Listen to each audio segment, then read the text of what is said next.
Les vérités cachées. Et évidemment, j'étais dans la catégorie complotiste, même si je ne complote rien, parce que toutes mes vidéos sont sourcées, vous pouvez toujours tout trouver dans le domaine public de tout ce que je dis. Et je voulais un petit peu, quand j'ai fait ma vidéo, éveiller des consciences. Là, depuis effectivement cette pandémie, je vais faire aujourd'hui, je les ai comptés tout à l'heure, ma 44e vidéo en 2 mois sur cette pandémie. Parce que nous sommes en train de vivre quelque chose d'extraordinaire, chose que je essayais de démontrer sur ma chaîne YouTube depuis longtemps, que d'un côté, vous avez la pieuvre, Big Pharma, les lobbies, le gouvernement de l'ombre, la pyramide, que je vous explique, eux ils sont tout en haut, ils dirigent tout, les médias, et nous on est en bas, on subit. J'ai été attaqué sur ma chaîne YouTube par beaucoup de débunkers sur beaucoup de sujets. C'est des débunkers professionnels, c'est des gens qui sont payés aussi par le haut de la pyramide pour essayer de tuer des gens comme nous. Là, ce qu'il y a de bien avec cette pandémie, c'est qu'ils vont être aussi mis échec et mat, puisqu'ils continuent dans leur imbécilité la plus totale. Et les choses bougent et changent. Je voulais aussi vous dire que quand je faisais avant une vidéo toutes les semaines, une vidéo tous les 15 jours en moyenne, souvent j'invitais aussi des amis pour passer sur ma chaîne, des personnes que je ne connaissais pas, parce qu'elles avaient quelque chose à dire. C'était pas quelque chose qui me prenait énormément de temps. Et je me suis toujours fait un principe de répondre aux commentaires, aux messages. Là, je suis, honnêtement, je ne sais plus où me mettre. Tout est explosé chez moi. Ma messagerie Messenger, mes emails, mes SMS, tout. J'ai des amis qui m'appellent et qui me disent, Matt, non, Sylvano, t'as pas vu le document que je t'ai envoyé? Je dis non, non, je l'ai pas vu. Donc je suis vraiment désolé, sans parler des commentaires sur les vidéos YouTube. Je suis vraiment désolé, je voudrais vraiment pas vous paraître impoli, mais c'est juste qu'en ce moment, il me faudrait des journées de 36 heures pour tout lire, quoi, tout ce que vous m'envoyez. Alors depuis cette nuit, vous avez été nombreux à m'envoyer, bien évidemment, la vidéo du docteur Luc Montagnier, hein, prix Nobel de médecine. Donc lui, on va l'attaquer bientôt, hein, donc certainement Big Pharma et compagnie vont dire qu'il est sénile. Vous allez comprendre la lutte, là dans cette vidéo, vous allez vraiment comprendre la lutte entre Big Pharma et le reste du monde, hein. Et donc, ben, ça paraît, c'est en-delà de ces vidéos, ça paraît dans des magazines, hein, Fréquence Médicale, exclusif, professeur Luc Montagnier, le coronavirus serait issu de la recherche. Il a des arguments pour penser que le coronavirus est le résultat d'une manipulation malheureuse destinée à produire un vaccin contre le sida. Ça paraît dans des magazines Pourquoi Docteur. La thèse d'un virus manipulé échappé d'un laboratoire chinois, le pavé dans la mare du professeur Luc Montagnier. Donc de toute façon, vous avez tous vu cette vidéo, elle a été reprise par de nombreuses chaînes. Euh, il dit des choses extrêmement, extrêmement intéressantes, néanmoins, au-delà de ça. Donc nous, avant, on était traités de complétistes quand on parlait tout au début, hein, il y a déjà 2 mois, du laboratoire P4 de Wuhan. Je pense pas que ça se limite à ça, parce que moi j'ai étoffé d'autres. D'ailleurs, le professeur Luc Montagnier lui-même dit qu'il y a certainement des corrélations aussi avec les États-Unis. Euh, il y a eu beaucoup de sorties sur des génomes qui étaient retranscrits de coronavirus 2015 et tout ça. Ça, je vous avais expliqué que c'était breveté, c'était de la recherche, d'accord? Dans les laboratoires P3, les laboratoires qui sont non militaires mais sécurisés, on fait de la recherche, on fait ça, on assemble des virus, on assemble des génomes pour voir si dans la nature des choses comme ça pouvaient avoir lieu pour contrecarrer les éventuels effets néfastes. Au début de cette pandémie, il y a eu quelque chose que j'avais aussi diffusé, mais qui est passé complètement à l'as. Frank Plummer, scientifique canadien de renom, est mort. Et ça a été publié sur le 5 février. Nous avons aussi un scientifique canadien au centre d'une enquête chinoise de bioespionnage retrouvé mort en Afrique. Monsieur Plummer avait pris l'habitude de se faire voler le matériel biologique sur lequel il travaillait, car nous avons trouvé un rapport de 2009 qui détaille le vol de 22 flacons de matériel biologique, qui a été confirmé par le directeur scientifique, le docteur Frank Plummer. Le Plummer aurait alerté les autorités sur le matériel manquant le jour même où un ancien chercheur de vaccins a été arrêté par des agents spéciaux du FBI, après que les douanes américaines aient découvert les flacons remplis d'un gant dans le coffre de sa voiture au poste frontière de Manitoba et du Dakota du Nord. Plus loin, dans un autre article, Frank Plummer, un scientifique canadien clé d'une enquête sur un coronavirus assassiné en Afrique. Là, on voyait qu'on utilise le terme assassiné, parce qu'il est mort subitement, quoi. Il était très bien, c'est un scientifique, donc c'est quelqu'un qui doit connaître son état de santé, il est mort d'un coup, poum. Dans une tournure d'événements très dramatiques, le scientifique renommé Frank Plummer, qui a reçu un échantillon de coronavirus du SARS saoudien et travaillait sur le vaccin contre le coronavirus dans le laboratoire canadien de Winnipeg, d'où le virus a été introduit en contrebande par des agents de la guerre biologique chinoise. Il est mort dans des conditions mystérieuses. Frank Plummer était la clé du cas d'espionnage biologique chinois au laboratoire national de microbiologie de Winnipeg. Il faut dire que Frank Plummer était un spécialiste mondial du VIH, hein. On ne va pas rentrer dans le détail du VIH, mais c'était vraiment un spécialiste mondial. Ici, on lit armes biologiques du coronavirus, comment la Chine a volé le coronavirus au Canada et l'a armé. L'année dernière, une mystérieuse cargaison a été capturée en contrebande de coronavirus en provenance du Canada. Elle a été attribuée à des agents chinois travaillant dans un laboratoire canadien. Une enquête ultérieure liait les agents au programme de guerre biologique chinois, d'où le virus est soupçonné d'avoir fui, provoquant l'épidémie de coronavirus de Wuhan. Les conclusions de cette enquête ont été corroborées par l'expert en armes biologiques, le docteur Francis Boyle. Là aussi, je vous en avais parlé. Francis Boyle avait dit le premier que ce virus ne pouvait pas être totalement naturel. Je vous avais aussi expliqué que dans les recherches que faisaient certains autres scientifiques, on était à peu près sûr à 99% qu'il était naturel, hein, mais qu'il était très complexe parce que composé d'une 30 000 bases. D'accord? Donc en fait, on verra qu'il faut faire attention à quel scientifique vous vous adressez, quoi. S'ils sont du côté de l'ombre, de Big Pharma, ou du bon côté.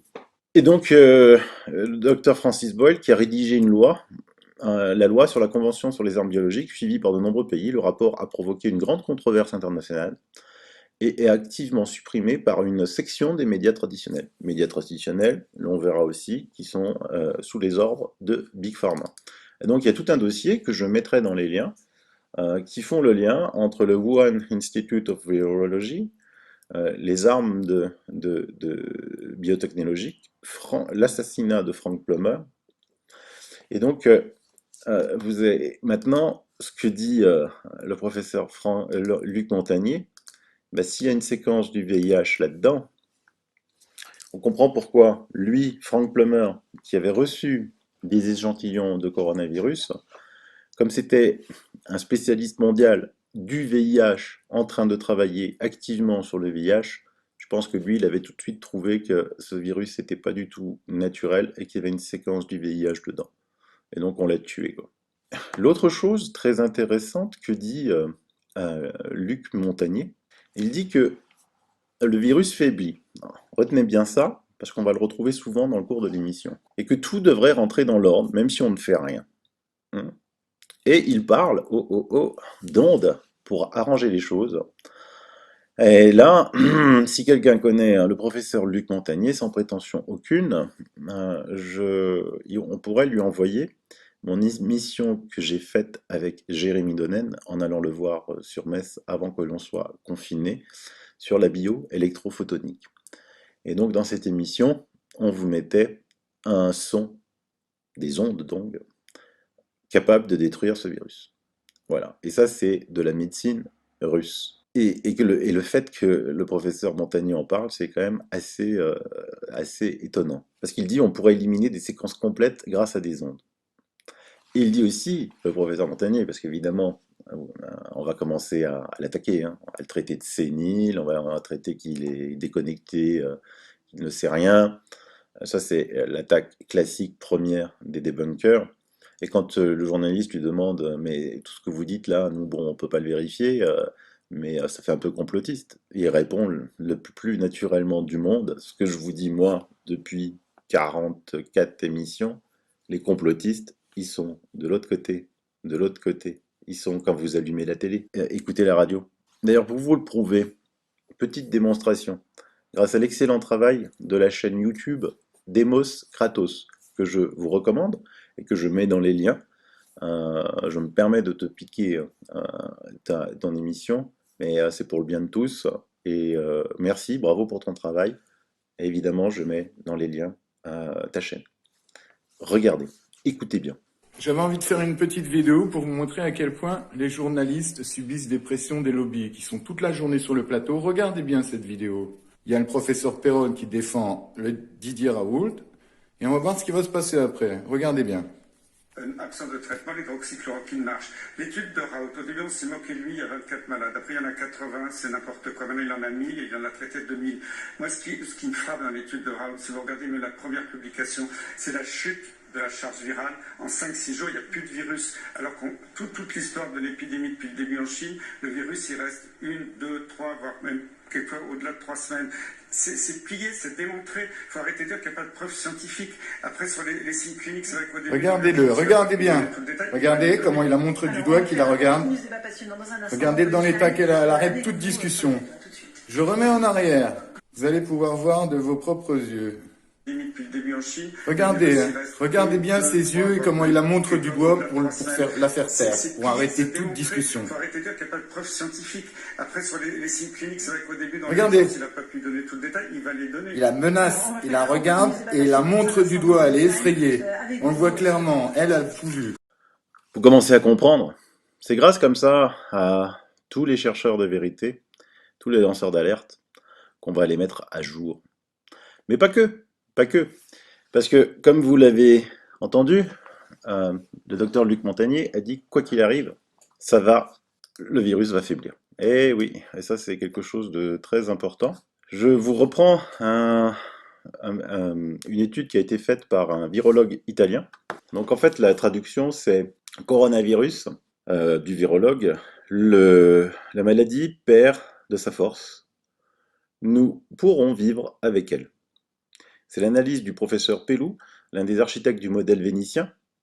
Donc le modèle vénitien, c'est quoi? La Vénétie va commencer à retravailler lundi, puisque là-bas, dans cette région très bien gérée par le gouverneur Luca Zaia, la région a mis des moyens énormes, aide les entreprises, aide les gens, et a fait ce que dans d'autres pays, les systèmes qui fonctionnent, c'est-à-dire tester, isoler, si positif, laisser travailler à partir de lundi, si négatif. Et donc il dit, au lieu de s'éteindre, ce virus pourrait s'adapter à l'organisme humain, comme ce fut le cas pour d'autres coronavirus par le passé, et nous pourrons le gérer. En fait, pour vous expliquer ça, un virus, c'est quelque chose de vivant. Donc s'il tue son hôte, à la fin il meurt aussi. Il n'y aura plus de virus. Il s'autodétruit de par lui-même. Or, je vous ai déjà expliqué que nous vivons avec des millions et des millions de virus tous les jours. Avant ce confinement, quand vous rentriez dans un hypermarché, il y avait 60 millions de virus au mètre cube. Voilà. Ils vous ont jamais fait de mal. C'est ainsi. Quand c'est un nouveau virus, il peut provoquer la mort, puisque le virus ne s'est pas encore adapté. Je vous avais montré dans l'émission d'hier aussi l'étude de ce professeur israélien qui avait montré qu'il y avait une courbe en cloche comme ça, de 70 jours dans tous les pays, entre le moment où l'épidémie croît et ensuite elle décroît pour disparaître. C'est ainsi, c'est comme ça. On saura vivre avec ce virus dans les prochains temps. Mais la bonne nouvelle aussi, c'est que on ne peut pas toujours taper sur Big Pharma, mais y mettre tous les médecins. Non, les médecins sur le terrain, les généralistes, eux, ils ont fait le serment d'Hippocrate. Et il y en a beaucoup qui, depuis le début de cette pandémie, travaillent. Donc, je vous avais déjà montré une émission qui a dépassé le million de vues sur les découvertes du docteur Sabine Paglia-Franco. Mais depuis, tout le monde travaille avec ça. Je vous ai dit, j'ai reçu plein d'emails de médecins qui disent on le sait, on le sait. Et donc là, les médecins commencent à parler. Donc vous la connaissez sans doute, mais c'est très important de le réécouter. Une vidéo du docteur Gilles Besnaïdou qui explique que les antibiotiques sont efficaces pour diminuer drastiquement les conséquences du coronavirus chez quasiment tous les patients. Et il dit que le confinement pourra cesser très rapidement, bien avant le 11 mai. Alors, j'entends déjà des gens qui disent ouais, Raoult avec l'hydroxychloroquine, c'était un agent de l'ombre. Non, non, attendez. S'il vous plaît, ne mélangez pas tout. Ne mélangez pas tout. Ne tirez pas sur vos propres troupes, d'accord? Le travail qu'a fait le professeur Raoult sur les Bouches-du-Rhône est fantastique. N'oubliez pas son traitement est à base de hydroxychloroquine avec de l'azithromycine, qui est un antibiotique. Lui, il fait descendre la charge virale de l'hydroxychloroquine, qui est prouvée maintenant, et l'azithromycine s'occupe du reste. N'allez pas inventer des choses complètement morbides. C'est juste, je lis des choses là qui sont vraiment. Il faut rester unis. Hein. La pieuvre, Big Pharma, c'est ça l'ennemi. C'est pas le docteur Raoult. Lui, il est de notre côté. Donc aujourd'hui, quelles sont les pistes qui marchent dans le monde? Eh ben, c'est l'hydroxychloroquine plus l'azithromycine. C'est le protocole qu'utilise Didier Raoult, mais aussi le professeur Stephen Smith aux USA, dont je vous ai parlé, qui a traité maintenant des milliers de patients. Il y en a d'autres qui prennent l'hydroxychloroquine, l'azithromycine et rajoutent du sulfate de zinc, comme le professeur Zev Zelenko aux USA, dont je vous ai aussi parlé dans mes précédentes émissions, qui a traité aussi plus de 2000 patients, et ça marche très bien. Le zinc, c'est important, puisque c'est un élément que, dès que le système immunitaire est attaqué, le système immunitaire va pomper du zinc. Ensuite, vous avez un autre traitement qui est à base de azithromycine plus singulaire plus zinc, ça c'est les médecins de l'Est. Vous avez un traitement à base de chloroquine et de doxycycline, c'est aussi un antibiotique qui sont utilisés par des médecins de Long Island. Vous avez macrolide plus C3G, donc du Sabine Paliard-Franco, dont je vous ai parlé. Vous avez les articles qui sont parus un petit peu partout dans la presse de 3 médecins généralistes qui utilisent azithromycine, effizinc, plus singulaire, plus héparine. Et je vous avais aussi parlé dans mes émissions, et j'étais le seul, de l'Avigan, qui est lui un antiviral par contre, hein, un antigrippal exactement, qui est utilisé au Japon et qui fonctionne à 91%, quoi. Exigez ce traitement si vous êtes touché par ce Covid ou si l'un de vos proches est touché. Aucun médecin ne peut vous refuser ce traitement. C'est la loi Kouchner 2002, c'est votre droit. S'il a envie de vous faire signer une décharge de responsabilité, vous la signez. Par contre, s'il ne veut pas vous la donner, ce qui peut arriver parce qu'il y a des médecins pourris, vous lui demandez une signature comme quoi il refuse de vous donner des antibiotiques. Voilà. On traite, c'est comme ça a des résultats spectaculaires, point final barre, parce que si on attend l'étude là, qui doit encore nous promettre Véran, Édouard Philippe, Macron là, pour savoir s'il n'y a pas d'effets secondaires pendant qu'on laisse mourir les gens, ou au pire, donner du Rivotril aux personnes âgées pour abréger leur souffrance, il faut arrêter. Hein, parce que eux, bah, tout ce qu'ils veulent, c'est le vaccin ou le médicament miracle. J'ai encore entendu ce matin sur BFM Business, parce que c'est la seule radio que j'écoute encore, parce qu'il y a des chefs d'entreprise qui y passent, il y a pas mal de conseils, qui disaient ah bah tiens, Gilead va peut-être sortir un produit miracle, hop hop, et là on parle de Gilead quoi, hein. Alors que non, les produits miracles ils existent déjà. Hein. Eux, ils ont fait l'OMS, on va reparler de l'OMS, de cette pieuvre mafieuse qui a fait la promotion du Remdesivir, du l'antiviral en disant que c'était l'arme absolue, ce qui a permis à Gilead d'avoir plus 17% de hausse de son action, alors qu'elle est capitalisée à plus de 90 milliards de dollars. Donc vous imaginez ce que ça fait 17% de 90 milliards de dollars. C'est juste honteux, quoi. Honteux. 60 effets secondaires négatifs du docteur Raoult. Je vous ai aussi expliqué tout ça dans mes émissions. Donc là, maintenant, ça suffit, quoi. Il suffit d'écouter. Vous êtes médecin, vous avez fait le serment d'Hippocrate. Traitez les gens et arrêtez avec votre Doliprane et arrêtez avec vos conneries à 2 balles. Hein. Donc on va justement y aller parce que ça, c'est international maintenant, hein. En France, ils peuvent encore faire jouer les Mickey là parce qu'ils ont absolument tous les médias et qu'il y a des journalistes aux ordres. On l'a vu, on l'a vu. Mais c'est fini, c'est fini. Donc je vais vous montrer un article assez extraordinaire. Et regardez-moi ça. Dans une tournure époustouflante, le chirurgien général Jérôme Adams a expliqué dans une interview à une radio en direct que le groupe de travail sur les coronavirus a effectivement envoyé bouler le modèle de contagion prédictif de l'horrible Bill Gates et travaille maintenant avec des données réelles. Il a expliqué qu'étant donné les nouvelles données, les entreprises commenceraient à rouvrir dès le mois de mai. Cela va à l'encontre des propos alarmistes du l'horrible Dr Fauci et des Dr Fauci, il y en a dans le monde entier. En Italie, il s'appelle Borioni.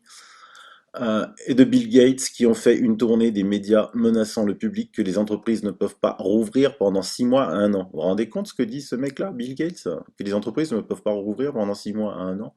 Ou jusqu'à et au moins que les gouvernements n'achètent pas quoi? N'achètent pas quoi? Leur vaccin. Leur vaccin. Voilà. Voilà où il veut en venir, Bill Gates. Ben regardez, je vous mets par exemple cette photo. Bill Gates annonce le programme vacciner 7 milliards de personnes. Ce type, il faut l'arrêter, quoi. Il faut vraiment l'arrêter, ce type, hein. Là, il a des problèmes partout, quoi. En Afrique, levez les yeux, mes amis africains, levez les yeux. Bill Gates au cœur de toutes les rumeurs.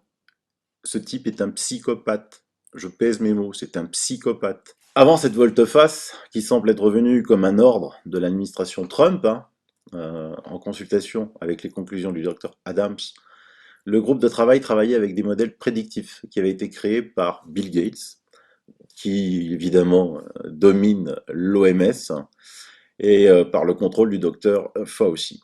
Dans ces modèles gonflés et basés sur la peur, les décès de millions de personnes dans le monde et des centaines de milliers en Amérique ont été proclamés.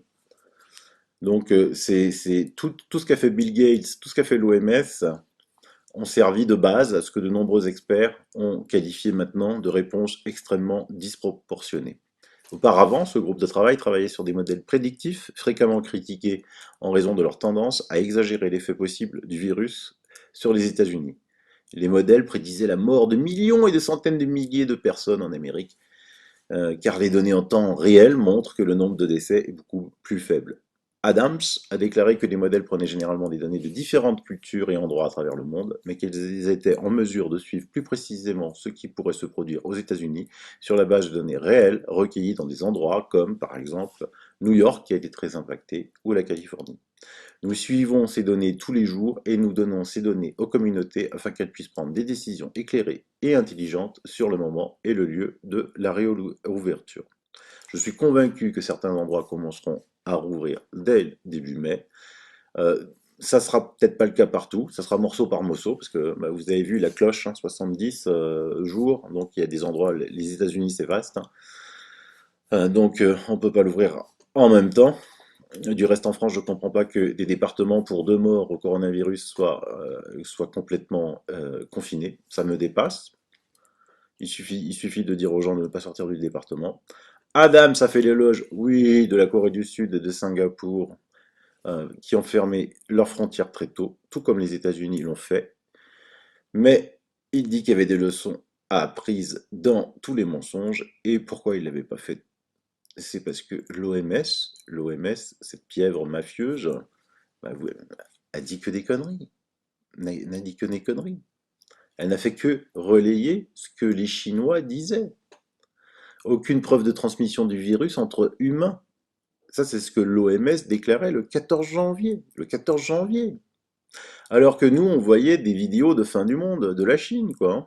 Et le 23 janvier, l'OMS, évidemment, devant la diffusion de cette vidéo, se rétracte. Et elle va même critiquer, quand même, tout de même, ouvertement, tous les États qui bloquent les vols en provenance de la Chine.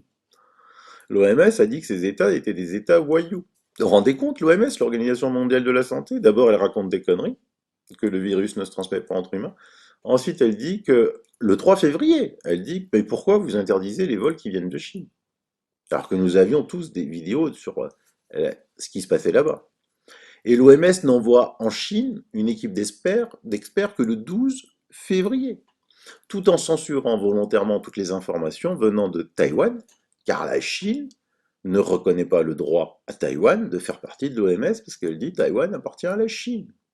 Or, si le monde entier avait pu écouter les experts de Taïwan, des centaines de milliers de morts auraient été évitées. Si vous voulez en savoir plus, je vous recommande une excellente vidéo d'un lanceur d'alerte québécois. Sa chaîne s'appelle 7 jours sur Terre, qui vous démontre les horribles manigances et mensonges de l'OMS. Tous les pays du monde maintenant devraient faire comme les USA et Trump, arrêter de financer avec nos impôts cette organisation mafieuse. La France suit encore les recommandations de l'OMS. Hier, à peine, le président Macron dit ah, peut-être que ce qu'on nous a raconté sur la Chine, c'est pas vrai. Non mais, oh, faut arrêter de rire de temps en temps, je pense. Pour bien comprendre, vous pouvez aller toujours sur le site, je vous le dis depuis longtemps, Worldmeters, et puis vous cliquez sur coronavirus. J'ai fait une petite capture où je vous mets des chiffres pour vous prouver de ce quoi on parle. Les pays qui sont cités en exemple dans le monde entier, c'est la Sud-Corée, le Japon, Singapour, Hong Kong, Taïwan. Évidemment, ces pays, bon, la Corée c'est quand même 52 millions d'habitants, mais ce qui compte c'est le nombre de morts par million d'habitants, c'est la colonne que je vous ai mis en rouge. D'accord? Donc, la Sud-Corée qui avait la pandémie avant nous, d'accord? Elle l'avait avant nous. Elle a 10 613 cas. Vous voyez, hier, il y a eu à peine 22 cas en plus. Nombre de morts, 229. Nouveaux morts, 4. Cas critiques, 55. Et donc, ce qui fait 4 morts pour 1 million d'habitants. 4 morts pour 1 million d'habitants. Pour ça, vous voulez arrêter un pays? Bon. Alors, ce que fait le Japon? 9 231 cas depuis le début. 605 cas en plus hier. Total de morts, 190. Et eux, ils sont aussi à 2 morts pour 1 million d'habitants. Et ils ont 193 cas critiques. Singapour, hier, plus 728 cas. Ils ont des cas critiques 29 et ils ont 2 morts par million d'habitants. Hong Kong, hier, ils ont eu un nouveau cas. Des cas critiques, il y en reste 9 et c'est 0,5 personnes mortes pour 1 million d'habitants, soit une pour 2 millions d'habitants. Taïwan, celle qu'on aurait dû suivre dès le début, celle qui a alerté tout le monde avant tout le monde, puisque Taïwan et la Chine travaillent ensemble. Enfin, travaillent ensemble. Beaucoup de Taïwanais vont travailler en Chine, beaucoup de Chinois viennent à Taïwan. Ils ont 395 cas. Ils ont eu 6 morts. C'est 0,3. Donc en gros, un mort pour 3 millions d'habitants. On regarde nos voisins, parce qu'on cite jamais nos voisins. Ah si, les journalistes disent le virus allemand est différent parce qu'il n'y a pas de mort. Bah oui. Bah, ils ont 137 000 cas. Ils ont eu 2900 cas en plus hier. Ils ont 4052 morts. Ils ont 4288 cas encore critiques. Ce qui fait 48 morts pour 1 million d'habitants. Et on lit à côté qu'ils ont testé 20 629 personnes pour 1 million d'habitants. Et la France, hier, 17 164 cas, en tout 165 000. Donc ça veut dire qu'elle a plus de cas que l'Allemagne, qui, elle, est plus peuplée. Et 753 morts hier, ce qui porte son total à 17 929. Et ce qui fait 275 morts pour 1 million d'habitants. Moi, je voudrais bien qu'on m'explique pourquoi on n'a pas suivi ces pays qui ont, vous voyez, entre 4 à 0,3 morts par million d'habitants. Et surtout, pourquoi on est si éloigné de l'Allemagne, quoi. Donc avec ça, tout est dit. Donc vous voyez que beaucoup de gens montent au front. Là, il y a une lettre ouverte du docteur Arnaud Hubert, cardiologue de l'hôpital clinique Claude Bernard sur Metz. Je vais pas tout vous lire. Il dit la directrice du CHR de Metz a eu le courage de leur rendre hommage et de fustiger l'incompétence de votre administration et son inconséquence. Je ne suis pas toujours d'accord avec cette dame, mais je tiens à saluer ici son courage, car comme en 1940, quelques-uns se sont élevés contre l'adversité et ont combattu. J'aimerais citer parmi eux le docteur Rotner, urgentiste, président de la région Grand Est, qui, passant outre les consignes de votre administration, a permis les transferts des malades vers l'Allemagne et ainsi les sauver. Le docteur Caps, pour notre établissement, véritable tour de contrôle dans cette crise. Je veux remercier également nos personnels qui, avec un courage sans pareil, se sont mis au service des patients au péril de leur vie, comme de bons soldats qui montent au front sans munitions. On parle des masques, bien sûr. La guerre, comme toutes les guerres, s'achèvera, et l'heure des comptes sonnera. Je n'aimerais pas être à votre place, ni à celle de votre Premier ministre ou de votre ministre de la Santé. Pour ma part, j'aurais fait à mon petit niveau ce qu'il fallait pour pouvoir me regarder dans une glace sans honte tous les matins. Le scandale des masques continue, perdure, hein, ici sur le tweet d'Alexandre Jardin. Ma pharmacienne désemparée. La région Île-de-France m'a livré plein de masques. L'État m'interdit de les vendre, même de les donner. Je suis surveillé à l'unité. Pourtant, je vois plein de clientes âgées qu'il faudrait protéger tout de suite. Le bon sens, mais c'est interdit. Donc ce genre de scandale continue dans le silence assourdissant des médias. Et même l'histoire des masques. Alors, je vais vous raconter un truc. Tiens, en Italie, les masques sont en vente dans les supermarchés Coop, dont les Conad. C'est comment ça s'appelle? C'est une chaîne très présente en Italie.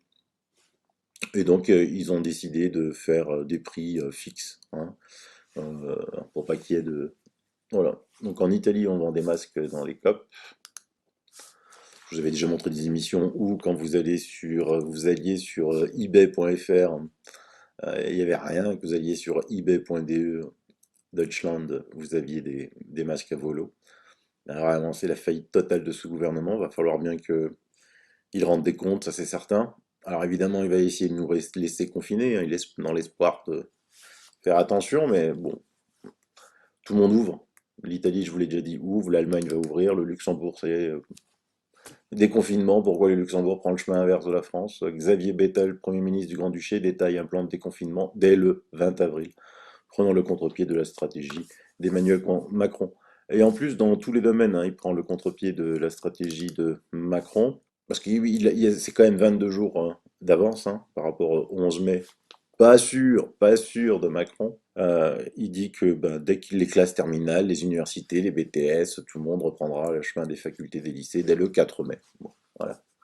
Nous, on reste confinés. Il y aura des comptes à rendre. Voilà, cette émission était instructive, elle vous donne espoir. N'ayez pas peur, les traitements sont là. Des médecins sympas, intelligents, qui ont fait le serment d'Hippocrate sont là pour vous les donner. N'ayez pas peur.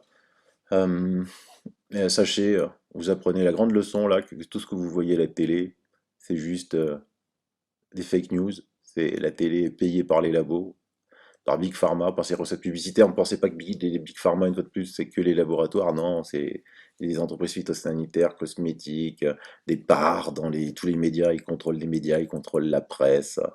Voilà. J'ai vu un article là que en Angleterre, on voulait faire peut-être passer une loi que dire du mal des vaccins, ça allait être puni pénalement. Ça aussi, c'est un débat qu'on n'a jamais pu avoir en France et nulle part sur les vaccins. Il serait bien qu'on ait un débat après, maintenant qu'on commence à virer Bill Gates et ses 7 milliards de vaccins. C'est fou furieux. C'est fou furieux. Voilà. Chaque fois je vous dis, demain j'ai pas le temps, mais chaque fois il y a tellement d'informations. C'est une crise qui est tellement hallucinante à suivre au jour le jour, que c'est difficile, c'est difficile. Alors oui, certains me trouvent fatigué, c'est pas grave, je me reposerai cet été à la plage. Et sans masque, hein, je peux vous le dire, sans masque. Allez, bye bye, bise.